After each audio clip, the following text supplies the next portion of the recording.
नमस्कार, मैं प्रतिमा पांडे। हमारे व्रत और त्योहार में आपका बहुत बहुत स्वागत है। आज हम आप सभी को नाग पंचमी की एक पौराणिक कथा सुनाएंगे, जिसको सुनने से आपको शुभ फलों की प्राप्ति होगी। आप नाग पंचमी तिथि के दिन ये व्रत की कथा अवश्य सुनिए, जिससे आपको शुभ फलों की प्राप्ति होगी। ये कथा एक पौराणिक कथा है, महाभारत काल के समय की। एक बार अभिमन्यु के पुत्र परीक्षित शिकार के लिए जंगल में गए। शिकार करते करते वो एक ऋषि के आश्रम में पहुँचे। जब वो ऋषि के आश्रम में पहुँचे तो ऋषि तपस्या में लीन थे और ऋषि कुमार जंगल में पुष्प और फल लाने के लिए गए हुए थे। राजा थोड़ी देर खड़े रहे, इधर उधर देखे। उसके बाद उन्होंने देखा कि आश्रम के बाहर एक मरा हुआ सांप लेटा है। उनके दिमाग में क्या आया और उन्होंने उस मरे हुए सर्प को उठाकर और ऋषि के गले में डाल दिया और फिर अपने राज्य को वापस चले आए। जब ऋषि कुमार जंगल से पुष्प और फल लेकर आए तो उन्होंने देखा कि हमारे पिता के गले में सर्प लटका हुआ है। तो उन्हें गुस्सा आ गया और वो श्राप दे दिए कि जो मेरे पिता के गले में सर्प लटकाया है, इसी सर्प के काटने से ठीक आज के 7वें दिन उसकी मृत्यु हो जाएगी।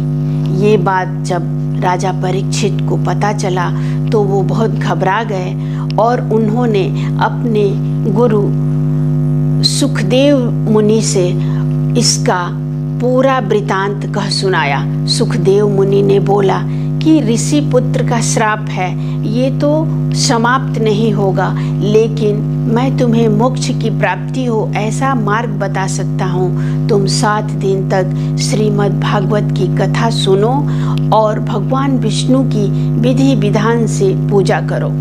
राजा परीक्षित ने कहा कि ठीक है गुरुदेव, मैं ऐसा ही करूँगा। और वो 7 दिन तक श्रीमद् भागवत की कथा सुने और भगवान विष्णु की पूजा करते हुए उन्होंने 7 दिन तक कथा सुनी और अपने आसपास ऐसा परिवेश बना दिया कि कहीं से भी सर्प आ न सके। लेकिन 7वें दिन, ठीक 7वें दिन, जो फूल आया था भगवान विष्णु को चढ़ाने के लिए, उसी में तक्षक नाग बैठा हुआ आया था और वो जैसे ही पुष्प को चढ़ाने के लिए हाथ लगाए, वो सर्प उन्हें डस दिया और राजा परीक्षित की मृत्यु हो गई। ये बात जब परीक्षित के पुत्र जन्मेजय को पता चला तो उन्हें बहुत गुस्सा आया कि क्या सर्प काटने से मेरे पिता की मृत्यु हो गई, तो मैं ऐसा यज्ञ करूँगा कि ब्रह्मांड के सारे सर्प नष्ट हो जाएंगे। तो उन्होंने एक सर्प यज्ञ किया, जिसमें सारे सर्प आकर हवन कुंड में गिरने लगे, जलने लगे, मरने लगे। तब कुछ सर्प आस्तिक मुनि के शरण में गए और बोले कि हे मुनिवर, आप ही हमको बचा सकते हैं, हमें बचा लीजिए, नहीं तो हम जलकर भस्म हो जाएंगे। तो मुनि को दया आ गई और उन्होंने जन्मेजय के पास आकर सर्प यज्ञ को रोका और कहा कि तुम इस यज्ञ को रोक दो और जो भी जले हुए अधमरे जो भी सर्प थे, उन सर्प को गाय के दूध से स्नान कराया ताकि उन्हें शीतलता प्राप्त हो। तो जब मुनि आए और यज्ञ को रोके, वो सावन माह की पंचमी, शुक्ल पक्ष की पंचमी तिथि थी।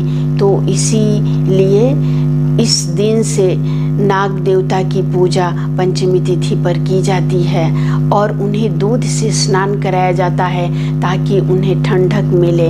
और आज तक ये रीति रिवाज परंपरा चली आ रही है कि सावन माह की शुक्ल पक्ष की पंचमी तिथि को नाग देवता की पूजा करें और उन्हें दूध से स्नान कराएं। तो उन्हें सभी को पुण्य फलों की प्राप्ति होगी। तो आप सभी लोग भी नाग पंचमी के शुभ अवसर पर विधि विधान से नाग देवता की पूजा करें और इस कथा को सुने, तो आपको शुभ फलों की प्राप्ति होगी। अगले वीडियो में हम फिर एक नई जानकारी के साथ उपस्थित होंगे। नमस्कार।